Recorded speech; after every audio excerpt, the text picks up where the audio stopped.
नमस्कार दोस्तों। एक सियार ने बताया कि औरत की किन 3 चीजों हाथ नहीं लगाना चाहिए। हालांकि स्त्री के कहने पर भी ऐसा नहीं करना चाहिए, अन्यथा शास्त्र अनुसार घोर पाप कहलाता है। आपको एक कहानी के माध्यम से बताना चाहता हूं।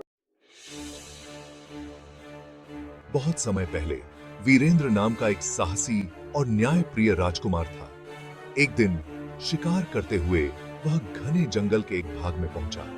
वहां उसने देखा कि एक ऋषि, जिनकी तपस्या और आचरण के लिए पूरे राज्य में सम्मान था, एक कन्या के साथ भोग विलास में लिप्त थे। राजकुमार को यह देखकर गुस्सा आ गया। उसने कहा, आप जैसे ऋषि धर्म और सत्य का प्रतीक होते हैं, लेकिन आप अपनी तपस्या और शक्ति का दुरुपयोग कर रहे हैं। यह न केवल आपके लिए बल्कि पूरे समाज के लिए शर्म की बात है।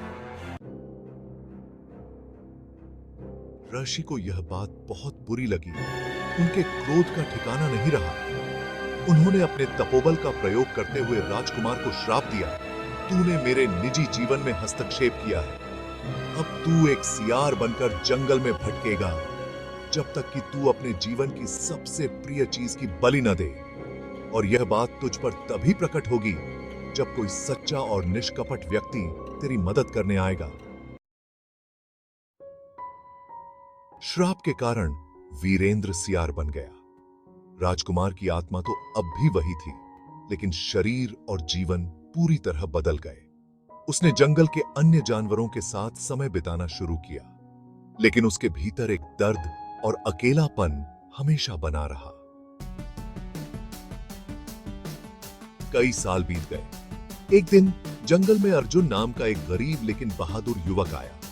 वह अपने नेक स्वभाव और साहस के लिए जाना जाता था।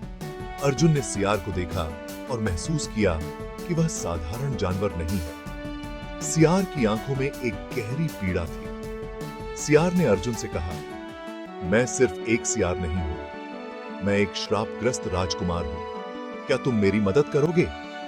अर्जुन को यह सुनकर हैरानी हुई, लेकिन सियार की ईमानदारी और पीड़ा ने उसे विश्वास दिलाया। उसने कहा, मैं तुम्हारी मदद करूंगा, चाहे इसके लिए मुझे किसी भी परीक्षा से गुजरना पड़े। सियार ने अर्जुन को अपनी कहानी सुनाई और बताया, ऋषि ने कहा था कि मैं तब तक श्राप मुक्त नहीं हो सकता जब तक मैं अपनी सबसे प्रिय चीज की बलि न दूं। अर्जुन ने पूछा, तुम्हारी सबसे प्रिय चीज क्या है? सियार ने दुखी मन से कहा, मेरी सबसे प्रिय चीज मेरी पत्नी सुहानी की यादें हैं। वह मेरे जीवन का आधार और मेरी आत्मा का हिस्सा है। उस याद को छोड़ना मेरे लिए सबसे कठिन काम होगा। अर्जुन ने सियार का साथ देने का वादा किया। वे दोनों जंगल के सबसे ऊंचे पर्वत की ओर चले, जहां बलि की प्रक्रिया पूरी करनी थी। पर्वत की चोटी पर पहुंचने के बाद सियार ने अपनी पत्नी सुहानी की यादों को त्यागने के लिए देवताओं से प्रार्थना की। उसने कहा, हे देवताओं, मैं अपनी सबसे प्रिय चीज की बलि देता हूं, ताकि मैं अपने श्राप से मुक्त हो सकूं। यह मेरा आखिरी बलिदान है। अर्जुन यह देखकर स्तब्ध रह गया। उसने सोचा कि बलिदान का अर्थ कुछ और होगा, लेकिन सियार के इस त्याग को देखकर वह उसकी निष्ठा और प्रेम से प्रभावित हुआ। जैसे ही बलि दी गई, जंगल में तेज आंधी चली और आसमान बिजली से गूंज उठा। सियार का शरीर धीरे धीरे बदलने लगा और वह फिर से राजकुमार वीरेंद्र बन गया। लेकिन तभी एक और चमत्कार हुआ।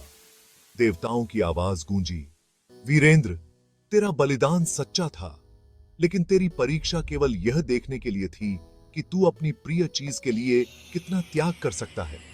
अब देख, तुझे जो खोना पड़ा वह तुझे पुनः मिल जाएगा। तभी सुहानी प्रकट हुई। वह पहले से भी अधिक सुंदर और तेजस्वी लग रही थी।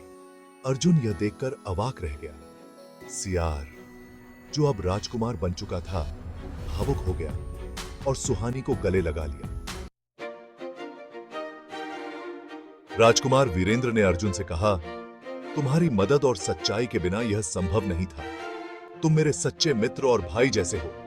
मैं चाहता हूं कि तुम मेरी बहन के साथ विवाह करो और हमारे परिवार का हिस्सा बनो। अर्जुन ने इस प्रस्ताव को सहर्ष स्वीकार कर लिया। और इस तरह दोनों ने एक नई शुरुआत की। इस कहानी से यह सीख मिलती है कि सच्चाई, त्याग और निष्ठा किसी भी श्राप को तोड़ सकती है। बलिदान का असली मूल्य वही जान सकता है जो अपने प्रिय को खोने का साहस रखता है। और दोस्तों, साथ सियार ने यह भी कहा कि एक औरत के त्याग और सच्ची निष्ठा को कभी ठेस नहीं पहुंचना चाहिए, क्योंकि ऐसा करने से स्त्री आपको छोड़ सकती है। शास्त्रानुसार आपको इस गलती की सजा अवश्य मिलेगी। धन्यवाद दोस्तों।